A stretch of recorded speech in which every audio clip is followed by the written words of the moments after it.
Hello, and welcome to the Early American Brass Band Podcast. I'm Chris Triano, joined always by Stephen Canistraci. Hello, and happy birthday, Chris. Oh, thank you so much. Not when the episode comes out, but as of this recording, it's my birthday. The day we're recording is Chris's birthday. We had a birthday interview today. Yeah. Always a good way to spend a birthday when we're chatting about brass instruments together. Exactly. Speaking of discussing brass instruments, in episode 34, we are speaking with Sergeant First Class Kevin Lynch from the United States Army Old Guard Fife and Drum Corps. Kevin has been a bugler with the United States Army Old Guards since 2009, and he also plays Baroque trumpet with the Baroque Trumpet Ensemble with the Old Guard. So we are really excited to be able to bring you a slightly different episode today. I know that this one has kind of been on my list of topics to want to talk about. Obviously, with our show focusing on early American brass bands, typically from the mid-19th century on, and having the strong military connection, there's also the parallel music tradition of field music, which with the United States Old Guard Fife and Drum Corps are full-time professional musicians, soldier musicians, enlisted that make a living off of playing field music. So we thought it'd be really interesting to get a brass player's perspective from that group, and we're super excited to share that with you all today.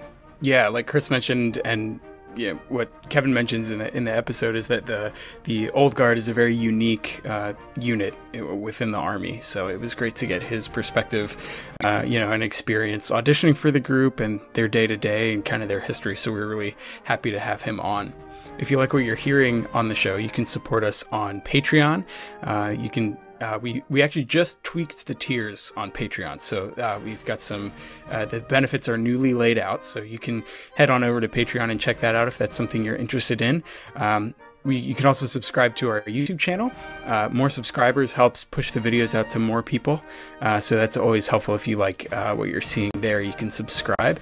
And of course, you can follow us on social media. We're on all the platforms. You can just search Early American Brass Band Podcast, and we'll pop right up. You can give us a follow there. That way you don't miss anything.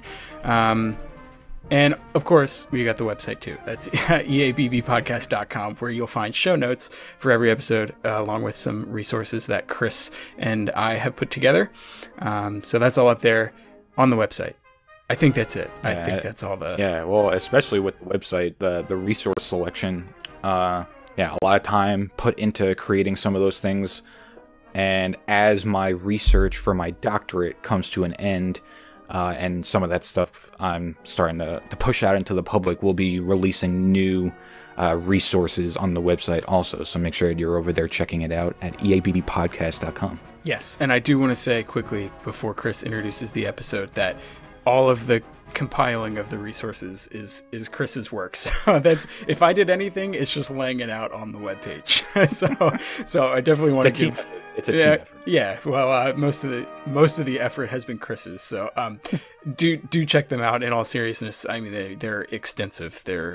Chris has done a lot of research, and if you have any questions about books to buy or anything like CDs to buy, anything that you want to explore some of your own curiosity, chances are Chris has it listed on the website. So definitely go over there. Well, thank you. I appreciate it. Yeah. Without further ado, here is episode 34. Featuring Sergeant First Class Kevin Lynch from the United States Army Old Guard Fife and Drum Corps. Enjoy. Thank you so much to Sergeant First Class Kevin Lynch for coming on to the Early American Brass Band Podcast. Super excited that we were able to get you on today, and thank you for taking the time to speak with us. Absolutely. Happy to be here. Thank you. So maybe what we could do here is start from the relatively the beginning, and maybe you could give us a little bit of your musical background and bring us up to your audition for the United States Army Old Guard. All right. Yeah. So, much like most of us, we all started somewhere in elementary and middle school. But then I was afforded the opportunity to study with Doug Lindsay of the Cincinnati Symphony Orchestra. And he was my primary teacher throughout a little bit of middle school, but mostly high school. And we continued on, sporadically throughout college. But after high school, I auditioned for, a slew of colleges, and I was fortunate to be able to go to the Cleveland Institute of Music, study with Michael Sachs, the Cleveland Orchestra there. And then after that, I was tired of the cold. And I said, man, I need some sunshine in my life. And I went down to Rice University and studied with Maurice Tessiali down there in Houston, Texas. Shortly after that, thankfully, I did audition in 2009 for the United States Army Old Guard Fife and Drum Corps for a bugle position. And let's see here, that was March of 2009. It was very cold in DC. And I remember it very distinctly. And then, won the audition. And then my summer vacation was basic training.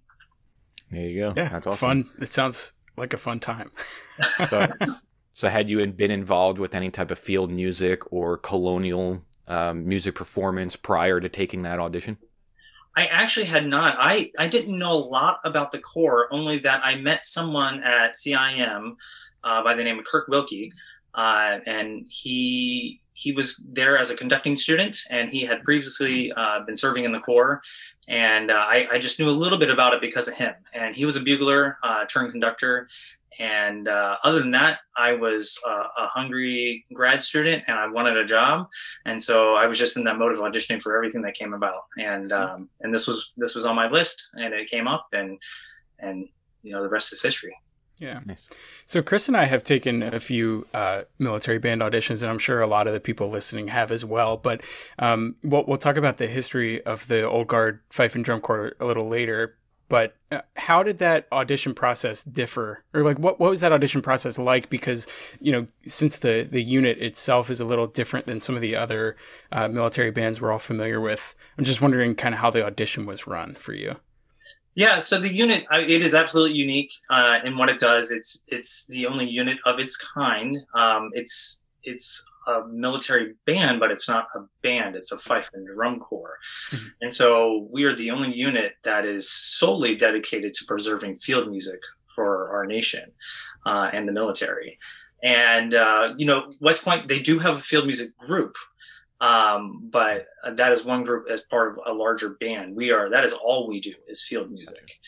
Okay. And that's what makes us unique. Obviously, the red coats and the tricorn hat, mm-hmm. and all that stuff. And so the audition, because of all that, the audition is very unique to what we do. It's a 2-day process. Sorry, let me back up. It's a recording. For me, it was a recording on a CD. These days, they're recording recordings by video, just mm-hmm. keeping up with the times. That's what everybody does now. Mm-hmm. And so they vet everybody from there. They invite, I don't know, anywhere between 3 and 8 musicians to come audition live, and they'll audition live. And it's a 2-day process. You get there, you get some marching training actually when you're there, and you are given an instrument, not to take back with you to the hotel or anything like that, but to play there, so that you can at least be familiar with what that instrument feels like and what it sounds like, because that is part of the audition, is playing on those instruments, a fife, a drum, or a bugle. From the Corps. And so the first day is you do a little bit of playing on your horn. You do a standing test because a lot of our job is standing on ceremonies, and they want to make sure people are comfortable standing for long periods of time, and that there's going to be no sort of medical issues with that. And then it's only a 30-minute test. Once you get in, they're longer, but they ensure that you can at least do it there. And then they give you some instruction on marching, and you play, for me, the bugle for a portion of the audition, and then you do some marching for the audition as well.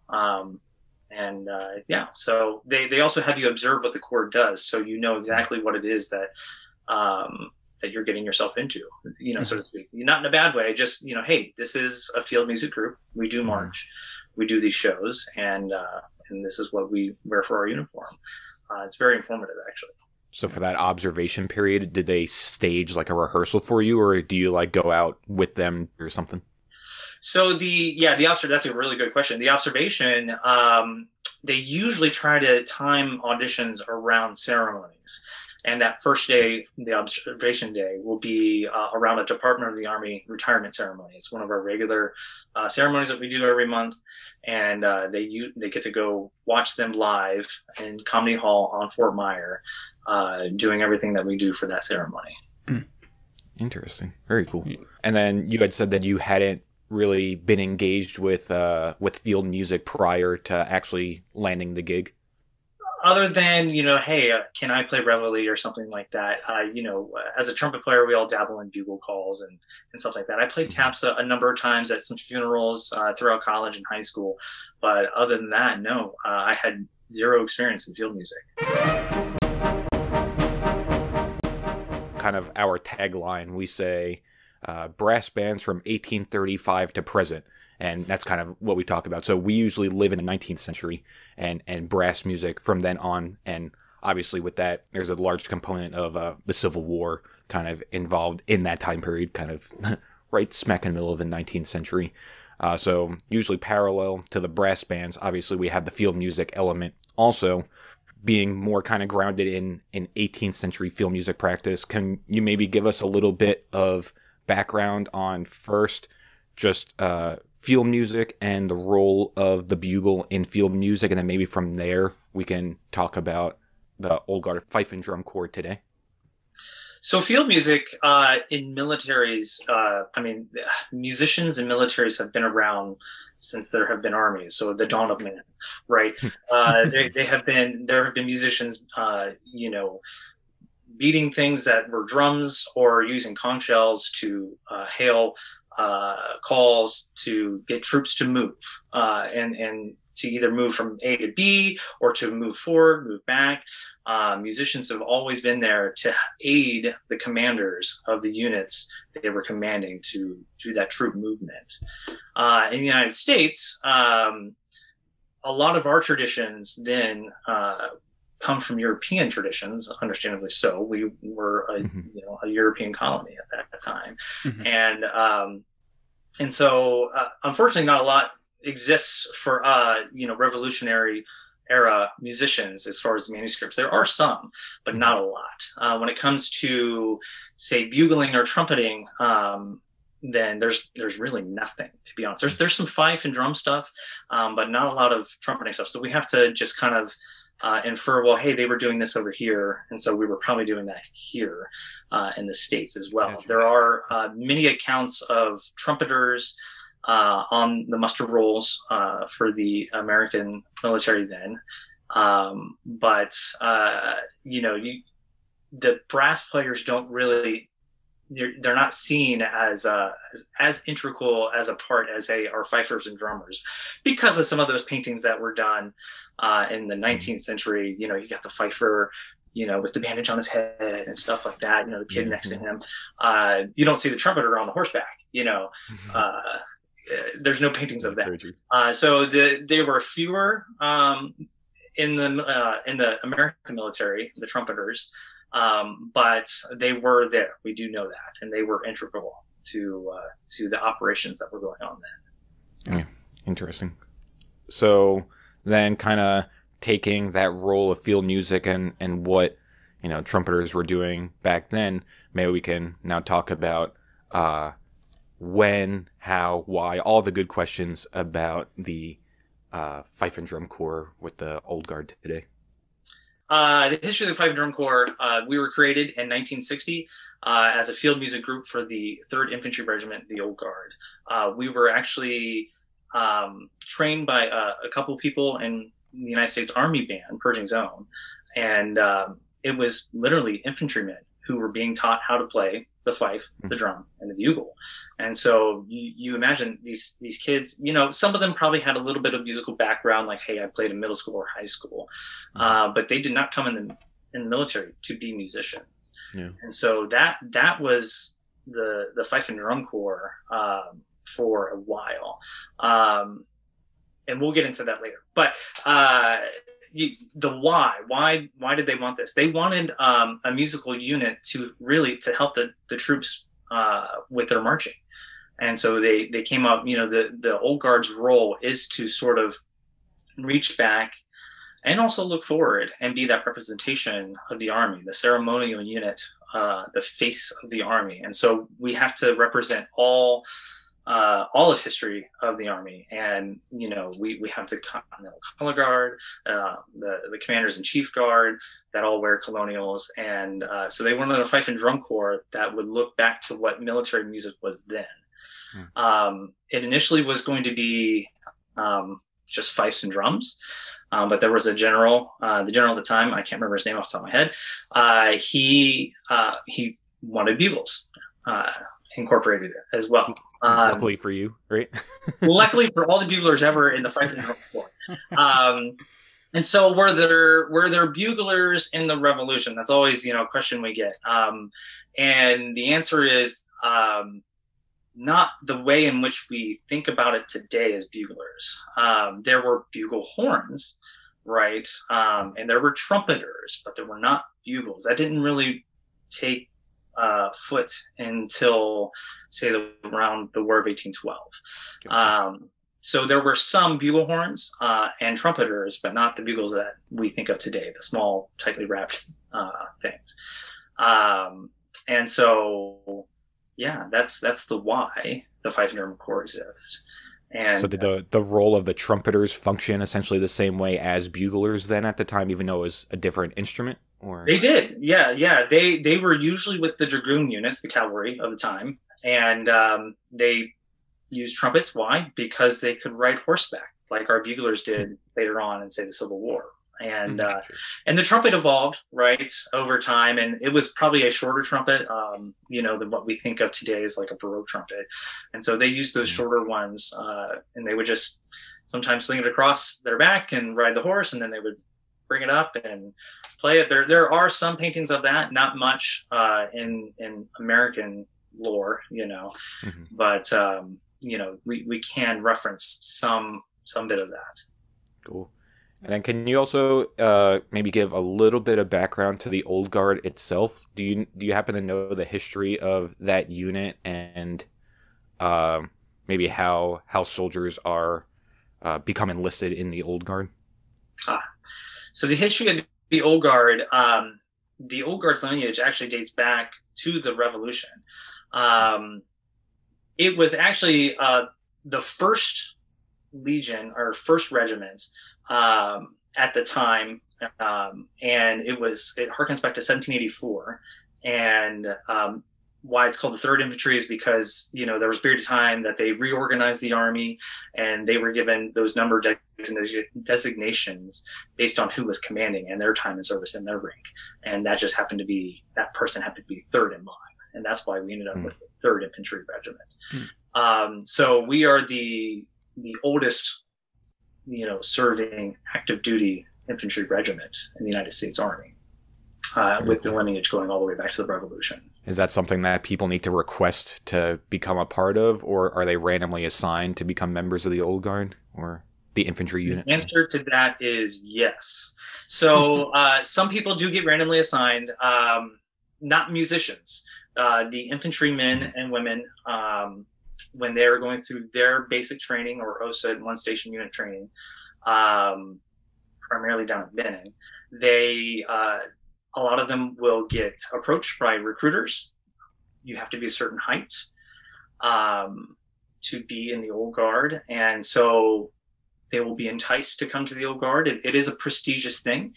A lot of the junior ranks will get assigned. Some do volunteer to do it. Some people do get assigned though. But a lot of your mid ranks and your higher ranks, those actually are sought after because it looks great on your resume, so to speak, and it will help you get promoted to say that, hey, I was in the Old Guard and I did these extra things for the Army. Much like a drill sergeant or a recruiter, the units like the Tomb of the Unknown Soldier and the Caisson Platoon, those are very specialized units within the Old Guard that spend a lot of time perfecting what they do. The whole Old Guard is like that, but then you have some of the specialized units. Now, to be a musician in the Old Guard is very different. It's like any of the other premier bands in that you audition directly for it. You get your piece of paper from the commander saying this person is qualified. You take it to your recruiter, and then they send you on your merry way to basic training, and you do the basic training. You come back to the unit, and then you do a little bit of training at the unit. Once you get there, about 3-4 months so of training, we do a little bit more, and we have people take an official military board. and then you're on your merry way. And you were a staff sergeant in the United States Army, and you were serving in the Old Guard, the 3rd Infantry Regiment, as a bugler, a fifer, or a drummer. So what is the day-to-day kind of like for the musicians in the Old Guard? You mentioned before that ceremonies are a big part of the job, but what are some of the types of ceremonies that you guys provide service for, and all the other stuff that you do? I love this question because, and I'm sure you guys have heard a lot of this from other military musicians, there is no regular day to day. It's just like any other job as a musician. There's no regular day to day. Everything is different, and ceremonies sometimes we'll do, one instance I remember doing 4 ceremonies in 2 days, and for a unit of our size, everybody was out there pretty much. We had some people doing all 4, some people doing 3 out of the 4, and that's a lot. We're talking, some of them were a little over 2.5 hours long. And so that's a long time to stand on a parade field. And so the ceremonies that we do range from a change of command ceremony, where it's very simple. You just have some 2 fifers and a drummer go out. They'll play the anthem and the Army song, and then they'll play a tune to have the colors come out and march the colors off. And then we'll do, all the way to a White House ceremony, where the Fife and Drum Corps is the only musical entity at the military level that is at every single White House arrival. It rotates through all the other bands. The other bands are there playing the marches and everything, but the Fife and Drum Corps is always there to do what is called the troop room review portion of the ceremony, where we do the troop step and everything like that. So it ranges widely, very small to the White House, but every single ceremony we do is taken very seriously, and we try to do our best on every single one. Do you have a particular favorite engagement that you can think of that you've had the opportunity to perform during your time with the Army? Really, any ceremony we've gotten to do at the White House, the Pentagon, personally for me, those are all memorable. Personally for me, our buglers, one of the duties that the buglers take on is performing taps at funerals. Now we don't play at the cemetery. That's the Army band, Purging Zone. They take care of the cemetery. We do on occasion get to play at the Tomb of the Unknown Soldier for official wreath layings by members of the Old Guard. But we take care of funerals out in the community here in the National Capital Region. And that is probably the most meaningful that we get to do. We go out. It's, because of what we do is not in the cemetery, in Arlington National Cemetery. There's not a lot of pomp and circumstance to those other than, hey, we are there playing taps. And it's one of the most honorable things that you can do is play taps for a fallen soldier. And that, I think, is what will stick with me the most whenever I do depart from the Army, is playing all the funeral missions. Mm-hmm. And kind of ties into something that you were mentioning earlier too. A number of the DC military bands that have the designated ceremonial component to their mission. A lot of those members will frequently echo the same thing that you just said, that the funeral performances are, the most memorable and the most important to them as a soldier and as an American. But something that you mentioned earlier that I think is really interesting, that the Old Guard is designated to provide field music for the 3rd Infantry Old Guard, but then also to help preserve kind of that field music history also. And it seems like there's not really any military band that has that particular angle on their mission. Obviously, promote patriotism, promote the American band tradition, for many of them, but the Old Guard seems to have a very unique, additional kind of element to it also. Yeah, we are seeing that creep up in other bands a little more, that they're trying to preserve the history of what they do. you know, obviously, like I referenced the West Point Band, they have their field music group, and they have a day-to-day duty day thing that they do by providing. I mean, they're literally providing troop movement still at West Point, and that's a very unique thing for them, and they're living it. We are providing for the American public a look into that, into what it would have looked and sounded like back in the era of the Revolution. And you see these other bands, though. I'm seeing some National Guard bands, and even some of our premier bands, like the Army Field Band. They occasionally will do a fife and drum portion of their show, and we're seeing that people are taking this seriously, and they're wanting to preserve that history and showcase that on the stages that they are afforded to be on. And I think it is a very important thing. It's a very important part of the 3rd Infantry Regiment to have a musical element. It shows that music has always been part of militaries, and that, music has always been part of society. It's been part of the human experience. And if we don't preserve it, we'll forget what we did, and we don't want that to happen. It is very important to know where we were, and that's why we are where we are today, even musically speaking. And it's just a very neat part of our military history to know that music has always been a part of it. Definitely. Yeah. I see an opening, so I'm just gonna make a run for it as I see it. A big reason why I am super fascinated by the Fife and Drum Corps is what we're talking about right now, and the preservation of history. And with a lot of my doctoral research focusing on early American brass bands, many of which are Civil War reenacting brass bands, oftentimes the conversation regarding authenticity comes up in terms of these bands that their intent is for entertainment and for education as civilians. Obviously, you guys are professional musicians, you're active duty soldiers, so there's a clear distinction in that. But in my mind, there's this connection that's being drawn that I'm super fascinated by. So can we maybe pivot a little bit and talk briefly about that idea, maybe some thoughts on authenticity or that angle of achieving the mission within the Fife and Drum Corps? Yes, yeah. So initial thoughts on authenticity. Are we absolutely authentic? And the answer is no. We try to be as authentic as we can. Were there Fife and Drum Corps in the Revolution? The answer is no. There were, come mid-19th century, there were Fife and Drum Corps, especially after the Civil War.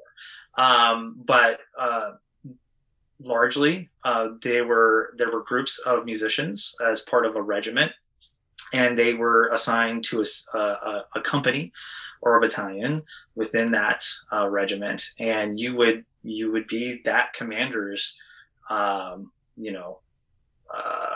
microphone for the troops out on the field. Hence, why we say field musicians, because we were used out on the field. And so the fact that we perform in these larger ensembles for the most part is not authentic until we get into a later part of history. Is the music authentic? It's as authentic as we can make it. Are the instruments authentic? They're pretty authentic, I will say, but they're not absolutely authentic, because we want it to sound good. So we have fifes, we have drums, we have bugles, and we do occasionally have a historical group of trumpets and flutes, Baroque trumpets, Baroque flutes. And the bugles that we have, they're silver plated, small wrapped bugle, and it does sound like an authentic bugle, but we have a singular valve. That wouldn't have been a thing, and why do we do that? Because we want to add flavor. We have a ceremonial aspect to the Fife and Drum Corps, and we have a show aspect to the Fife and Drum Corps. And we added that valve in the bugles to add more capability to what the buglers could play. Mm-hmm. And so, we occasionally play very authentic bugle marches, say, that maybe would have been played probably shortly after the revolution as bugling became more and more a thing. Mm-hmm. But nothing is absolutely authentic. We wear red coats. That is authentic. The whole reverse color of musicians inside of the unit that they served, and that was so they could single out the musicians and know where their musicians were, because they were the ones making the calls. Mm-hmm. But we try to maintain that authenticity as best we can, while towing the line of, hey, we have a ceremonial duty, but we also have to make some modern adaptations to remain relevant to today and to be entertaining today. So with the Old Guard and the 3rd Infantry Unit being from the 18th century, do you know that they maintain wearing their colonial uniforms through the 19th century to today also, or was there kind of a moment when they decided to flip the switch and go back to wearing the colonials at some later date? Yeah, that's a very good question. So the answer to that is no. They kept up with what the Army was doing at the time. So the Old Guard, they had their role in the Revolution. They had their role, really in many things, all the way through the Civil War and beyond. And they were wearing the uniforms of the time. And I'm trying to remember off the top of my head. I think it was in the early 20th century that they started looking back, saying, "Oh, hey, we are the oldest unit, and we do harken back to like the Revolution." And there are, I know there are photos of the Old Guard, the color guard of the Old Guard, wearing colonial uniforms for ceremonies then. Off the top of my head, I don't know when they started doing that specifically, but I know there are photos from the early 20th century of them. So definitely prior to the formation of the Fife and Drum Corps in 1960 is what you're saying. Right. Yeah. Definitely before. The ceremonial aspect of the Old Guard, they still wear what the Army wears. The official Army service uniform. It's a little bit different in that it's made up of wool and not polyester, and it's very crisply done. But then we also have the Commander-in-Chief's Guard, and they're the ones who wear the colonial, the representation of what an infantry unit would have looked like then, with the blue coats with the red trim. And then you have the Fife and Drum Corps, who sits next to them on the parade field, who wear the red coats with the blue trim. Gotcha. So I'm wondering, have they made any you want to call it like comfort or quality of life improvements for those, colonial uniforms? Like, are they still, made out of wool and the materials that they would have made, back in the 1700s? Or have they kind of modernized them a little bit, maybe on the inside for some comfort? The answer to that is we try to maintain as much authenticity as possible. Sure. Yeah. And they are still made of wool. Right. And we still wear, we have a vest that we wear and the overcoat that we wear. Mm-hmm. Obviously they just have some air conditioning inside is the only condition. Some people have done some interesting things to try to make themselves cool on very hot ceremonies. I won't speak to that, but yeah, they are still made of wool, and we obviously wear different shoes than they would have worn then. They're not specialized marching shoes or anything like that. They're just Army Corps Pram shoes that you would wear, and not the shiny type. They're more dull, but yeah, that's a great question. The authenticity of that is pretty accurate, and the answer to are they hot is they are hot in the summer and they are cold in the winter. So spring and fall, they are perfect and great to go. There you go. Yeah. Yeah, and so we do wear the wigs, the white wigs, and we do get a lot of questions about that. And we wear the wigs like that because people would have tried to wear wigs like that on official events look more uniform, to be more formal, and so we try to do that for us today, to wear those white wigs. And plus, they won't let us grow out our hair. Right. So. Yeah. So that's largely for the showmanship aspect of the mission of the Fife and Drum Corps, right? Both that straddles both the show part of the Fife and Drum Corps and the ceremonial part. So, you know, we want to look the part, but we want to also, it's sort of like putting on your tuxedo.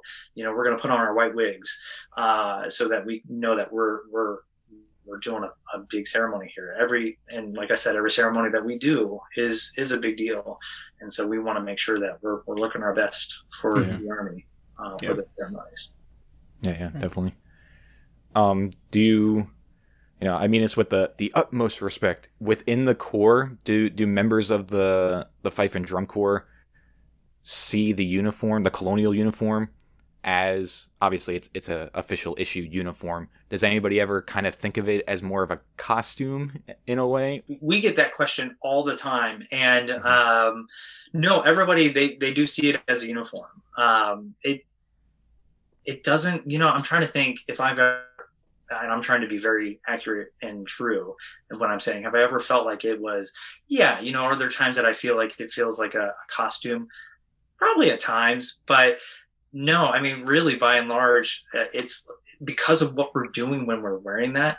It does not really feel like a costume. We're sitting out there in front of, you know, presidents and statesmen and women, and you know, we are that face of the Army, and for our nation and to the world, and so we are wearing. And like you said, it is an official issue. We go down to the issue facility to go get our fitting for our colonials or continentals. It depends on, you know, and it is that official uniform. So some people, yeah, I'm sure at times it does feel like that, but by and large, it feels like an official uniform because it is. Cool. Right. Yeah, definitely. So one maybe last thing about the authenticity is you were saying that the manuscripts from the time aren't very plentiful. So I'm assuming that the music you guys play during a ceremony is, you know, as authentic as you can, you know, reasonably tell from what is surviving. But as far as that stuff goes, is that like arranged by a staff arranger for you guys? And then also kind of we can get to the show aspect of the Old Guard, but do you guys, like, for that, because that's obviously a little newer music, but is it composed, do you aim to compose it like in the style, like as close to the style of the 1700s as you can kind of get with what you're trying to do, or just kind of how does that work with the music you guys play? Right, so it depends on the music that is being played and what it's being played for. When we perform, even on ceremonies as a full corps, that music, let me back myself up. Yes, we have staff arrangers. That, unlike the rest of the premier bands in DC, nobody is hired directly as an arranger. So these come from the ranks of musicians. That is another way that the Fife Drum Corps is actually very unique in that we don't have a staff. So all of our operations, our staff arranging, our public affairs, all of those jobs come from the musicians. And so it makes it unique, you know, in that, you know, hey, if you write it, you're going to play it, you know, for the musicians. And if somebody doesn't like it, you're going to hear about it because you're going to be in the middle of it. Right. But they are our production staff. That's what they're called.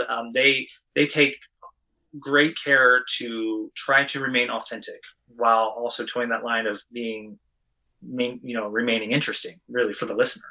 And also knowing that, like, hey, we're arranging this piece for fifes, bugles, and drums. So it may be something that is like a fife tune, and they want to incorporate some bugle sounds or colors into it. And so that's where it loses, you know, technically the authenticity of it. But we're trying to make it interesting for our audience, or vice versa, where it's a bugle specific thing and they insert some fife into it. What I will say though is on ceremonies, we still play bugle calls, as bugle calls are they're, a bugle call is a bugle call, and they play them by themselves.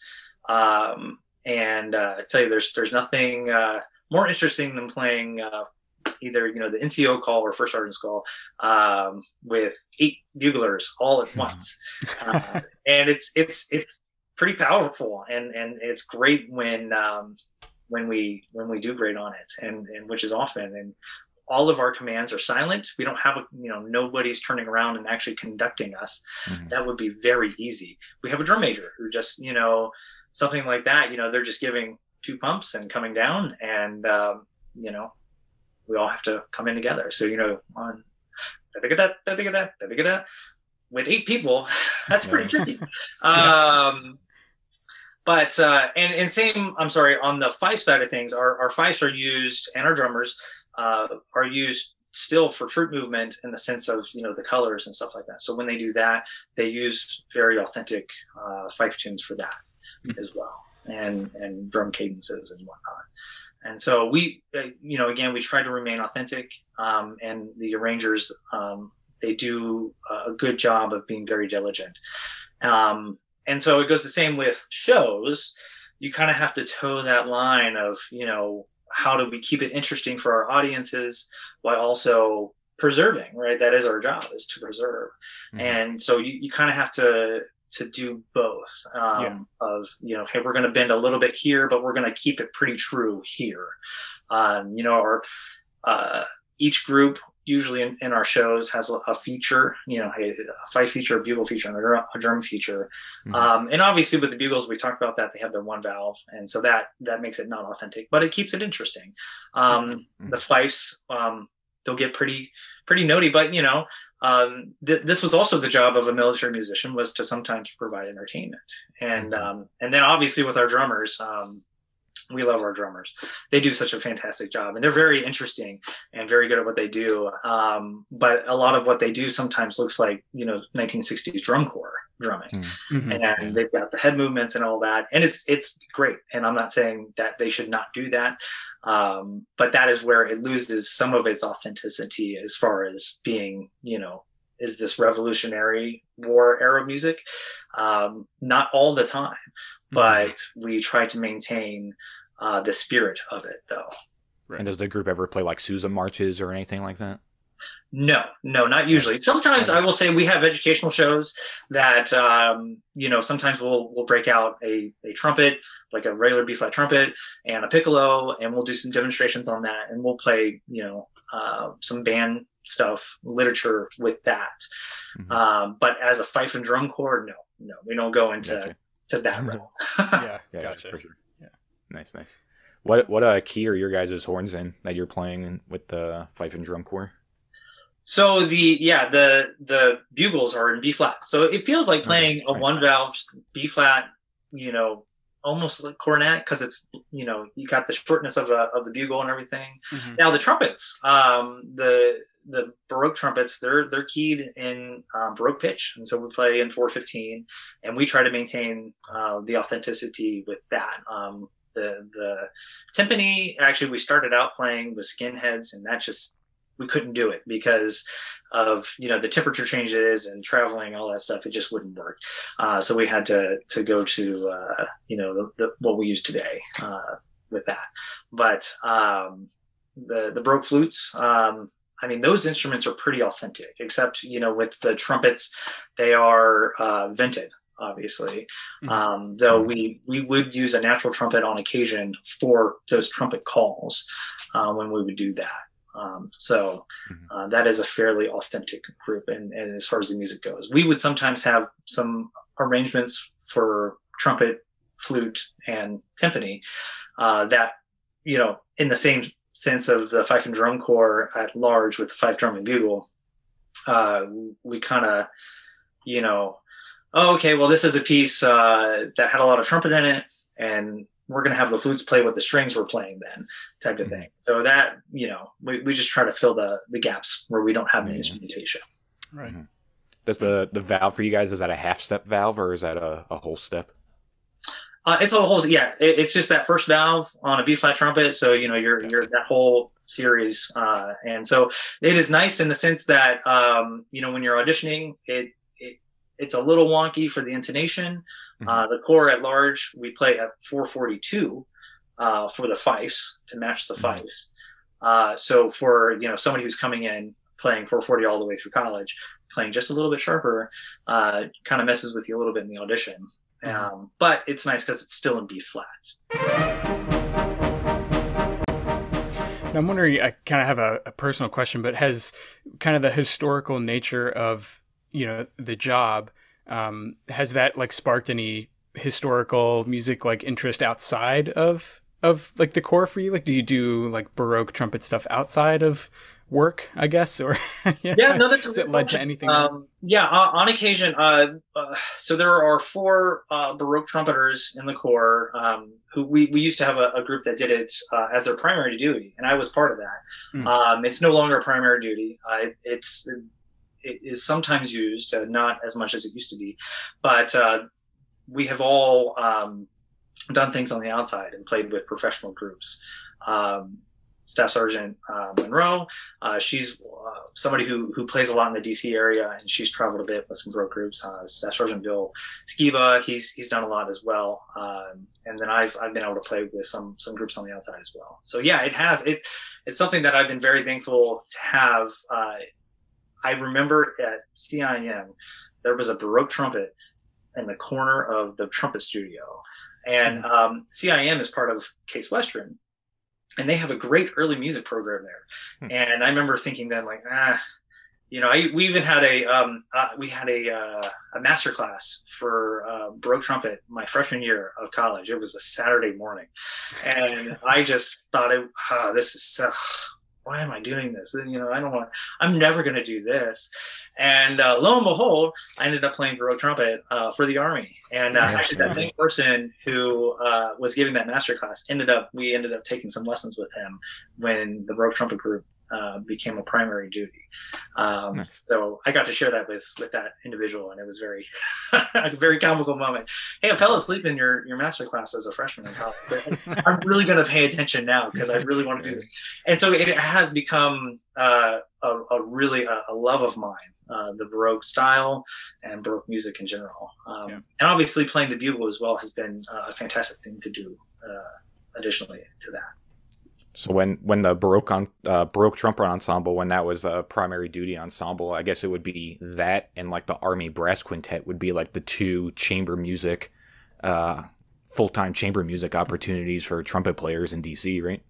Yeah. It was a very unique experience in that, like, wow, we're this Baroque trumpet group, and we had the timpanist as well, and obviously our flutes were part of that. And we really saw ourselves as our European friends had court musicians. Of course, we don't have courts here. We don't have kings and queens in America. Right. But we saw ourselves as a heralding trumpet entity, and we did do that on occasion. We would play for some state dinners and stuff like that, where we would play fanfares for our VIP guests and whatnot. And so it's just neat to think, wow, we're doing what our trumpeter friends were doing 300 years ago, and here the Army's doing it today. It was very neat. That's kind of the same sentiment a lot of early American brass band musicians would have. Like if they're into the actual reenacting thing, or if they play historical gigs at locations, if they're playing their horn out on a battlefield or in front of an old building, where there used to be a band, there's kind of that moment of like, they might have heard this like same exact thing here, 150 years ago, kind of thing. Yeah, so.